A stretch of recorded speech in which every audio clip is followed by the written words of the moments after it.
Welcome back. It's time now for Media Watch here on France 24. For that, I'm joined by Nicholas Rushworth. Good evening, Hi, Nick. Tom. Now, what's first? We're going to be talking about what's being said in the blogs. We got some reaction to French kissing in a moment. I'm looking forward to that. But it's a big day for high school students, isn't it?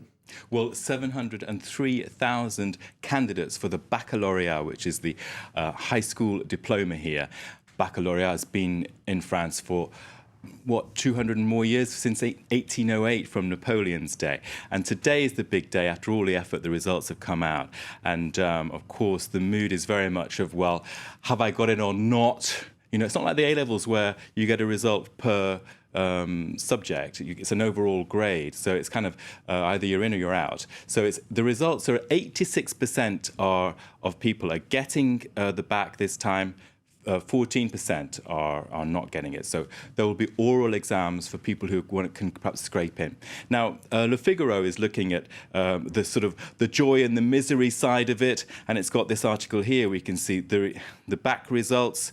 Advice from a psychiatrist to parents. So the message in that piece, which I thought was very sensible, which is that you have to kind of, with those exam results, when it's such a big deal, you have to separate two things. One thing is the result, so yes or no, success or failure, and the person himself or herself. So not to reduce the person at their sort of 18-year moment, their sort of rite of passage, to just that result. So that's sort of a psychiatric message there in the Figaro. But of course, dozens of articles about all kinds of angles in the French press and online today as well. Yeah, a very vulnerable age, isn't it? And if you've been told you failed, presumably that is a major blow. Now, one of the French newspapers is looking at perhaps some of the people who didn't necessarily pass, but who still went on to achieve great things. Well, this is in Le Huff Post, the Huffington Post, and we can go to that there. We can see the French version of the Huffington Post. And there you've got the names there, Gérard Depardieu, and who else can we see there? Perhaps not so well known, Jamel Debbouze is a very popular comic here in France. Fabrice Lucchini is a well-known actor. And amongst those three photos, we can see on the right here, Jean-Paul Gaultier. Of course, he went on to a fabulous fashion career. Gérard Depardieu was a great actor. Now, what also in that article, they've actually got one man who figures who didn't get his back, and we can perhaps just have a look at him here. And that man here is François Pinault. And as you're often on the business desk here, Tom, you'll know that he is one of the wealthiest people on the planet. Mm-hmm. He is head of an empire's holding company. Artemis owns Samsonite, Converse, and the Christie's Auction House. He's one of the most well-known art collectors in the world. So failing your back doesn't necessarily mean that you're a failure in life. Indeed, it doesn't. And there was another singer that I saw on that photograph, Diams, who I personally quite like, but perhaps not everyone does. Anyway, another thing that's making waves in the press right now here is International Kissing Day. What does Le Parisien have to say about that? Well, Le Parisien is having a look at the top 10 images of kisses in popular culture. And here we've got one there of Spider-Man. And they list that top 10. Of course, today is International Kissing Day. It's a thing that dates back to the 1990s, originally from the UK, but now is worldwide. And so they have a top 10 list on Le Parisien, the Paris city paper here.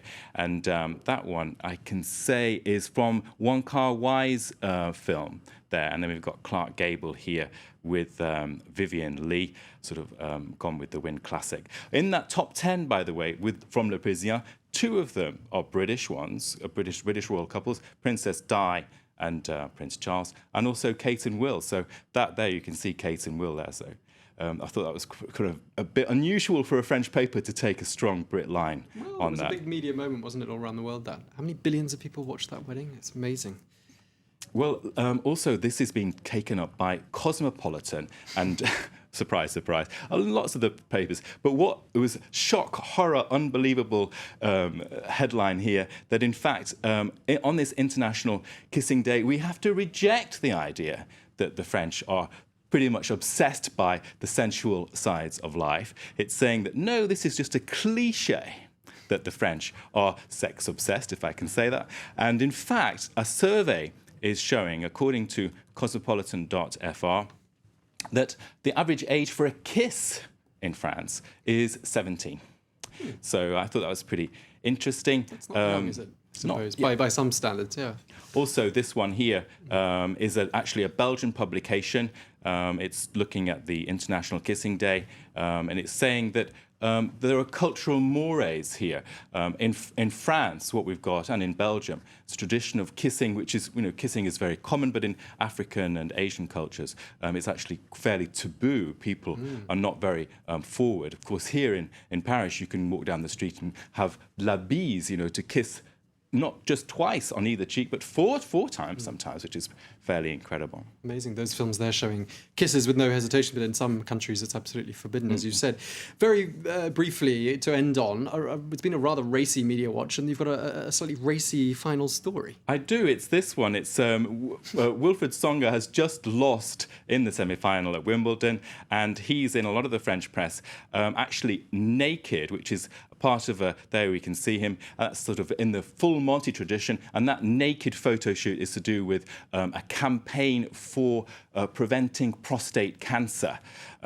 So that's something that is a very positive thing to say. So we've got a racy media watch today, but Yes, I can't remember a racier one actually, but thank you very much indeed, Nicholas Rushworth. Well, it's time now for a check of what's getting people clicking, blogging and sharing online. Your daily day with cyberspace. Web News starts right now.